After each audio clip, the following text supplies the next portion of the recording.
আমরা যদি একটু কথা বলি, জানেন এই যে তারা অনেকক্ষণ ধরে আমরা তাদের সাথে অনেকভাবে তাদেরকে বুঝিয়েছি যে ওদের দাবিগুলো যৌক্তিক।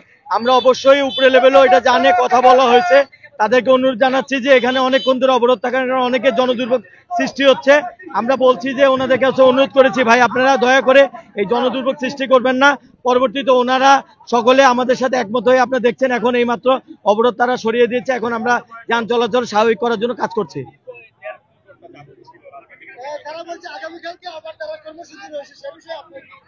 আমরা শুধু তাদেরকে অনুরোধ জানাচ্ছি, দেখেন দাবি আদায় কোনোদিন যৌক্তিক দাবিগুলো কিন্তু আপনারা আদায়ের জন্য অনেক হয়েছে, কিন্তু জনদুর্ভোগ সৃষ্টি করে কোনো ধরনের দাবি আদায় করা কিন্তু কোনো সাধারণ জনগণ এটা মেনে নিবে না এবং সাধারণ জনগণ এটাকে সমর্থনও করে না।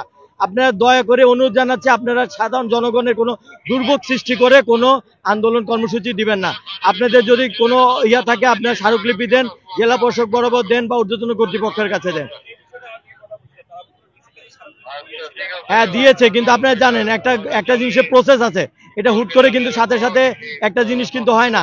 এটা ঊর্ধ্বতন মহলের নজরে আছে এবং এটা সারা বাংলাদেশে কিন্তু আজকে হচ্ছে।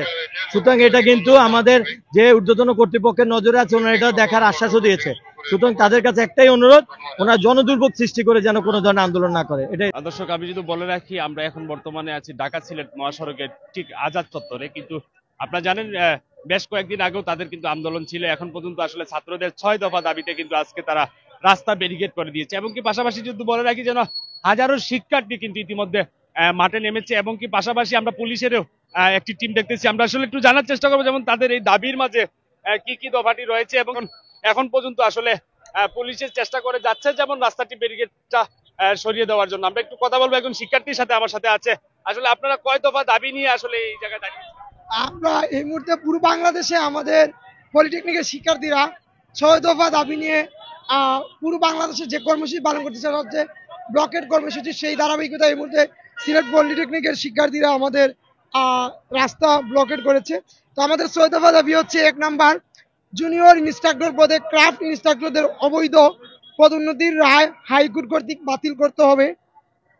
2 নম্বর হচ্ছে ডিপ্লোমা ইন ইঞ্জিনিয়ারিং কোর্সে যে কোনো বয়সে ভর্তির সুযোগ সেটা বাতিল সহ উন্নত বিশ্বের আদরে 4 বছর মেয়াদী ডিপ্লোমা কোর্সটি চালু করতে হবে।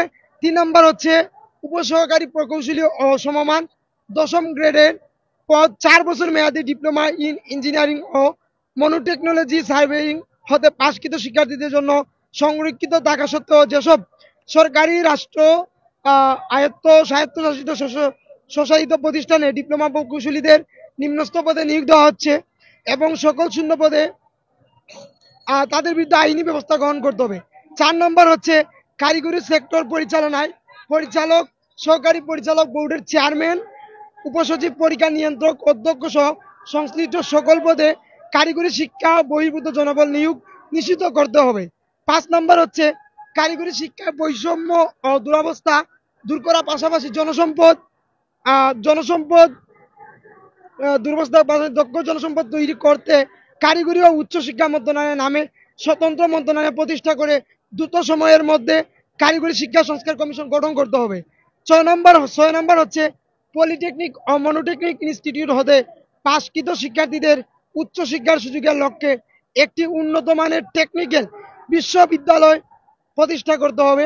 পাশাপাশি নির্মাণাধীন 4টি engineering college Narail, Naogaon, Khagrachari, Thakurgaon polytechnic ও মনোটেকনিক হতে পাশকৃত শিক্ষার্থীদের জন্য অস্থায়ী ক্যাম্পাস ও ডুয়েটের আওতাভুক্ত একাডেমিক কার্যক্রম পরিচালনার মাধ্যমে আগামী সিট ভর্তির সুযোগ নিশ্চিত করতে হবে। আমাদের এই 6 দফা দাবি আদায়ের আগ পর্যন্ত আমাদের প্রতিদিন অর্থাৎ আমাদের অসহযোগ আন্দোলন আজ থেকে শুরু হয়েছে। আমাদের সেই অসহযোগ আন্দোলন চলবে। আজকে আমাদের ঢাকা সিলেট মহাসড়ক আমরা ব্লকেট করে রেখেছি। আমাদের দাবি আদায়ের আগ পর্যন্ত আমাদের কর্মসূচি অব্যাহত থাকবে। ধন্যবাদ।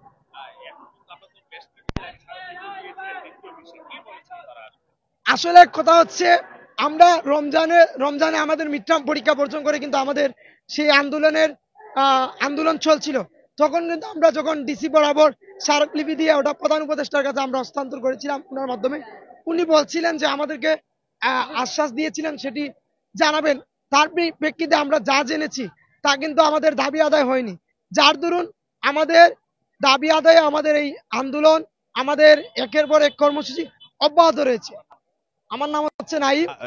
সাধারণ মানুষ যারা আছে আসলে পথচারী যারা আছে তারা কিন্তু ইতিমধ্যে কিন্তু দুর্ভোগে পড়েছে। আমার সাথে পুলিশের একটি বিশেষ টিম, তারপরও সেনাবাহিনী পাশাপাশি আছে। তারপরও যদি আমি দেখাই, যেমন হাজারো এবং ঢাকা সিলেট যেহেতু মহাসড়ক, এটা মেইন একটি রাস্তা, সেই রাস্তার যে সামনটি যদি আমি একটু দেখাই, যেমন অনেক গাড়ি দাঁড়িয়ে আছে এবং কি সাধারণ মানুষের আসলে ভোগান্তি বেড়ে গিয়েছে। আমি যদি দেখাই, তারা প্রত্যেকটা জায়গায় কিন্তু গাড়ি ব্যারিকেড রেখেছে এবং আপনারা দেখছেন আসলে কোনো মোটর সাইকেল আসলে যাইতে দেওয়া হচ্ছে না, কোনো গাড়ি যাইতে দেওয়া হচ্ছে না।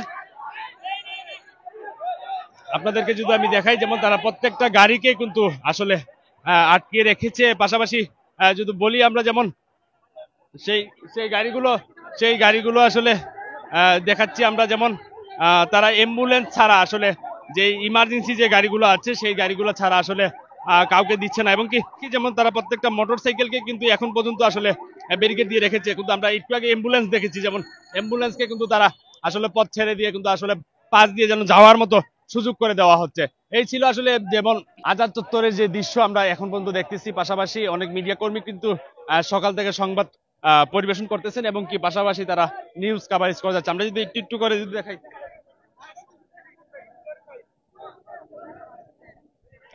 দেখাই, আসলে প্রত্যেকটা চারমুখী রাস্তা, যেহেতু এটা বিশেষ একটি পয়েন্ট আজাদ চত্বর বলা হয়, সেই পয়েন্টেই কিন্তু আসলে এখন পর্যন্ত কিন্তু রয়েছে পুলিশের টহল এবং কি পাশাপাশি সেনাবাহিনী পর্যন্ত কিন্তু আসলে এরকমটি রয়েছে। আমরা যদি দেখাই, যেমন ঢাকা সিলেট মহাসড়কের যে দৃশ্যটি আমরা একটু আগে দেখেছিলাম, আসলে অনেক যাত্রী যেমন অনেকে সিলেট ছাড়বে এবং অনেকে কিন্তু সিলেটে প্রবেশ করবে, যেহেতু ঈদের ছুটি, নানা কৌতূহল শেষে হয়তো বাড়ি ফিরা এবং কি কেউ বাড়ি থেকে আসা, সেই বিষয়টি আসলে যেমনটি আমরা দেখছিলাম আসলে একটু আগে। এখন কিন্তু সেনাবাহিনীর সাথে কথা বলতেছে, সেনাবাহিনীর সাথে হয়তো তাদের একটি মিউচুয়ালি কথা হচ্ছে, হয়তো তারপরেই হয়তো জানা যাবে আসলে তারা রাস্তা ছাড়বে কিনা না। এবং কি সাধারণ শিক্ষার্থীদের দাবি আসলে, যেমন তাদের যতক্ষণ পর্যন্ত আসলে সেই দাবি দাবা না মানা হবে ততক্ষণ পর্যন্ত আসলে আমরা রাস্তায় থাকবো, এরকমটি আমাদেরকে যেমনটি জানিয়েছিলেন। আসলে আমি যদি দেখাই, ঠিক আমার ক্যামেরার সামনে এখন পর্যন্ত কিন্তু স্টুডেন্ট যারা ছিল, মহিলা শিক্ষার্থী যারা ছিল, তারা কিন্তু ইতিমধ্যে রাস্তায় কিন্তু বসে আছে। আসলে তাদের দাবি দাবা না আদায় হওয়া পর্যন্ত আসলে যেমনটি হয়তো আমরা দেখতে পেরেছিলাম। আসলে যদি বলে রাখি, এখন পর্যন্ত আমি যে পয়েন্টটিতে দাঁড়িয়ে আছি তার একটি পয়েন্টে কিন্তু আসলে নর্থ ইস্ট মেডিকেল কলেজ রয়েছে, তার ঠিক হাতের বাম পাশেই কিন্তু রয়েছে।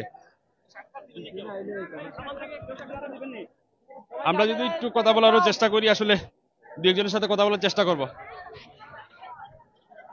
আমরা যদি একটু দেখানোর চেষ্টা করি, যেমন সেনাবাহিনীর সাথে তাদের একটি কথা চলতেছে, হয়তো সেটার পরপরই কিন্তু হয়তো যদি আসলে তাদের যদি রাস্তার ব্যারিকেড ছাড়া হয়, আসলে সেমনটি আমরা দেখেছিলাম।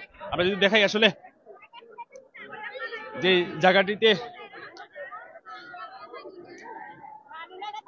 এখন পর্যন্ত আমরা দাঁড়িয়ে আছি,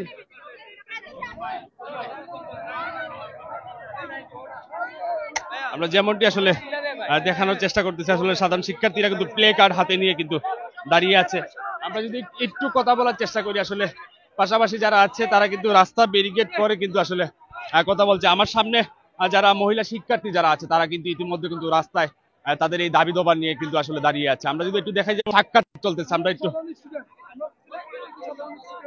এবং সবাই মিলে আমরা এই আন্দোলন শুরু করছি।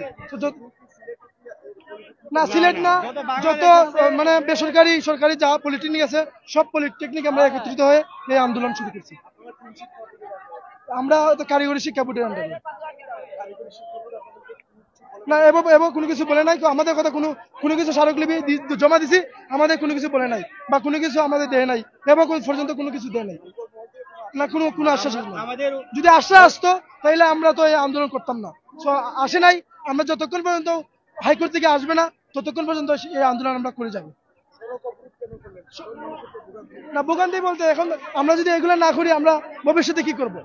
ডিপ্লোমা পড়ে ভবিষ্যতে আমরা কিনবো, এগুলো যদি না করি, আমরা তো গাড়ি সবকিছু অ্যাম্বুলেন্স জরুরি ভিত্তিতে তো আমরা গাড়ি পার করছি। তো এখন আমাদের গাড়ি 2 ঘন্টা 3 ঘন্টার লাগে তো আমরা অবরোধ করতে হবে। ভবিষ্যতে আমরা কি করবো? এগুলো না করলে তো ঘরে বসে থাকবো, ডিপ্লোমা পড়ে তো কোনো লাভ নাই।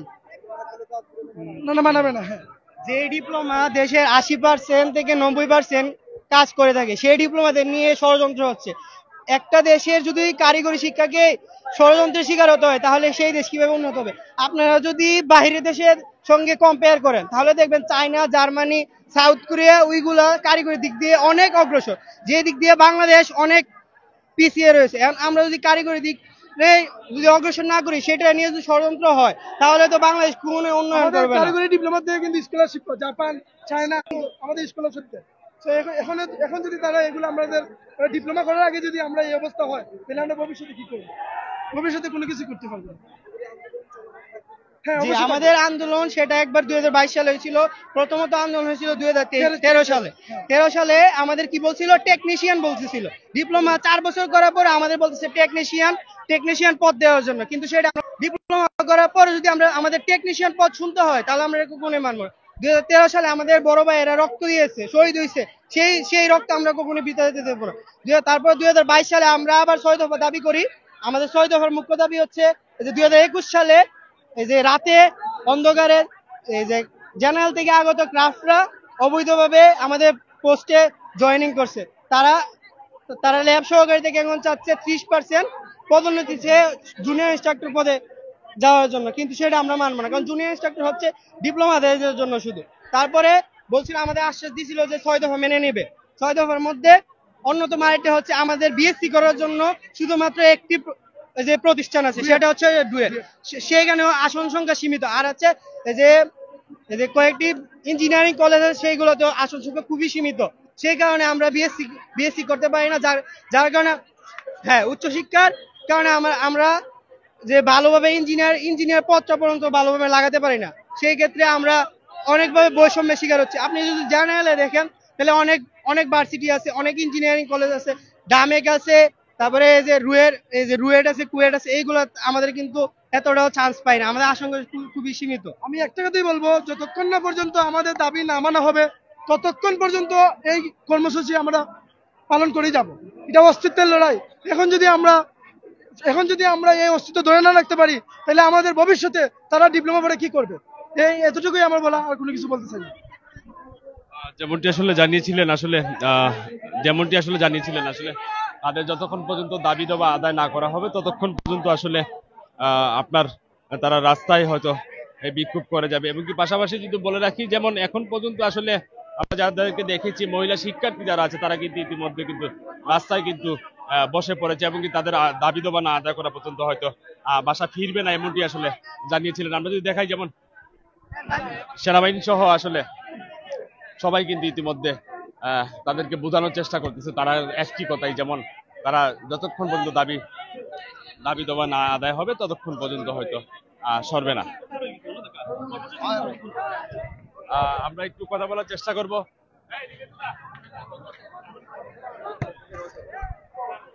আমরা যেমনটি আসলে জানার চেষ্টা করতেছি, পাশাপাশি যদি একটু বলে রাখি, এখন পর্যন্ত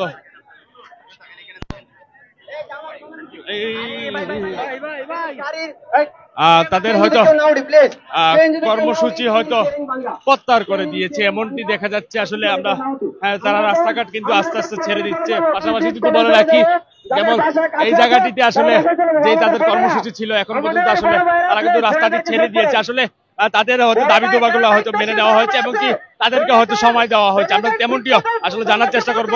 যেমন এখন পর্যন্ত আসলে পুলিশের যে ডিসি রয়েছে এবং কি সেনাবাহিনীর যে ঊর্ধ্বতন কর্মকর্তা রয়েছে, আমরা তাদের সাথেও একটু কথা বলার চেষ্টা করব। পাশাপাশি যদি বলে রাখি, এখন পর্যন্ত প্রায় দীর্ঘ 1.5 থেকে 2 ঘন্টা যাবত কিন্তু আসলে তাদের ব্যারিকেড ছিল। তারপরে কিন্তু হয়তো পুলিশ প্রশাসনের যারা আছেন, আইন শৃঙ্খলা বাহিনী, তারা কিন্তু এসেছিল। তার পাশাপাশি তারা কাজ করে যাচ্ছে মানুষের নিরাপত্তা সুরক্ষা করার জন্য। আমরা সেটাও দেখানোর চেষ্টা করবো। আমার সামনে এখনো কিন্তু পুলিশ দাঁড়িয়ে আছে, আমরা সেটাও দেখানোর চেষ্টা করতেছি। আসলে আমরা যদি একটু কথা বলি, জানেন এই যে তারা অনেকক্ষণ ধরে আমরা তাদের সাথে অনেকভাবে তাদেরকে বুঝিয়েছি যে ওদের দাবিগুলো যৌক্তিক। আমরা অবশ্যই উপরে লেভেলেও এটা জানে কথা বলা হয়েছে। তাদেরকে অনুরোধ জানাচ্ছি যে এখানে অনেকক্ষণ ধরে অবরোধ থাকার কারণে অনেকের জনদুর্ভোগ সৃষ্টি হচ্ছে। আমরা বলছি যে ওনাদের কাছে অনুরোধ করেছি, ভাই আপনারা দয়া করে এই জনদুর্ভোগ সৃষ্টি করবেন না। পরবর্তীতে ওনারা সকলে আমাদের সাথে একমত হয়ে, আপনারা দেখছেন এখন এইমাত্র অবরোধ তারা সরিয়ে দিয়েছে। এখন আমরা যান চলাচল স্বাভাবিক করার জন্য কাজ করছি।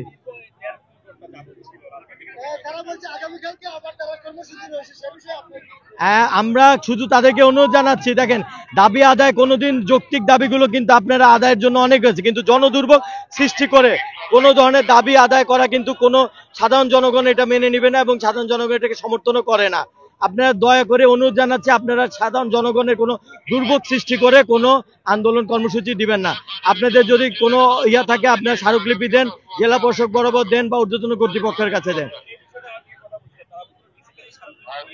হ্যাঁ দিয়েছে, কিন্তু আপনারা জানেন একটা জিনিসের প্রসেস আছে, এটা হুট করে কিন্তু সাথে সাথে একটা জিনিস কিন্তু হয় না, এটা ঊর্ধ্বতন মহলের নজরে আছে এবং এটা সারা বাংলাদেশে কিন্তু আজকে হচ্ছে। সুতরাং এটা কিন্তু আমাদের যে ঊর্ধ্বতন কর্তৃপক্ষের নজরে আছে, ওনারা এটা দেখার আশ্বাসও দিয়েছে। সুতরাং তাদের কাছে একটাই অনুরোধ, ওনারা জনদুর্ভোগ সৃষ্টি করে যেন কোনো ধরনের আন্দোলন না করে, এটাই জন্য। আমি পুলিশের ডিসি এখন পর্যন্ত যে দৃশ্যটি দেখা যাচ্ছে, হয়তো গতকালকে হয়তো আবারও তারা বসবে এমনটি আমাদেরকে জানিয়েছিল। আসলে পাশাপাশি আমরা একটু জানার চেষ্টা করবো, যেমন এখন পর্যন্ত কি অবস্থায় আছে। তারা কিন্তু রাস্তার ব্যারিকেড কিন্তু ছেড়ে দিয়েছে, ইতিমধ্যে কিন্তু গাড়ি ঘোড়া চলাচল কিন্তু শুরু হয়ে গিয়েছে। আমি যদি দেখাই আপনাদেরকে আসলে পুলিশের ডিসি শাহরিয়া কিন্তু আমাদেরকে তেমনটি জানিয়েছিলেন, যেমন রাস্তায় মানুষের অনেক দুর্ভোগ থাকার কারণে হয়তো সেই বিষয়গুলো আসলে তারা আমলে নিয়েছেন এবং কি তাদেরকে সান্ত্বনা দিয়েছেন এবং কি আশা করা যায় যেমন গতকালকে যদি হয়তো ডিসি এবং কি যারা আছেন তাদের সাথে কথা বললে হয়তো এমনটি মিউচুয়ালি আসবে। আমি ফরহাদ আপনাদের সাথে দীর্ঘক্ষণ ছিলাম আসলে প্রাইম সিলেট ফেসবুক লাইভে, এবং কি আমার সামনের যে চিত্রটা দেখছেন আসলে হাজারো শিক্ষার্থী কিন্তু তাদের দাবি দাবা নিয়ে কিন্তু আসলে সেই জায়গায় ছুটে এসেছিল। এই ছিল আসলে দক্ষিণ সুরমার যে বিষয়টি এবং কি দক্ষিণ সুরমার যে চিত্রটি ছিল আসলে আজাদ চত্বর থেকে তাদেরকে দেখানো সম্ভব হয়েছে। দর্শক আমরা বিদায় নিয়ে নিব, তার আগে বলে রাখি সবাই প্রাইম সিলেটের লাইভে থাকবেন, সবাইকে দেখার সুযোগ করে দিবেন। আল্লাহ হাফেজ।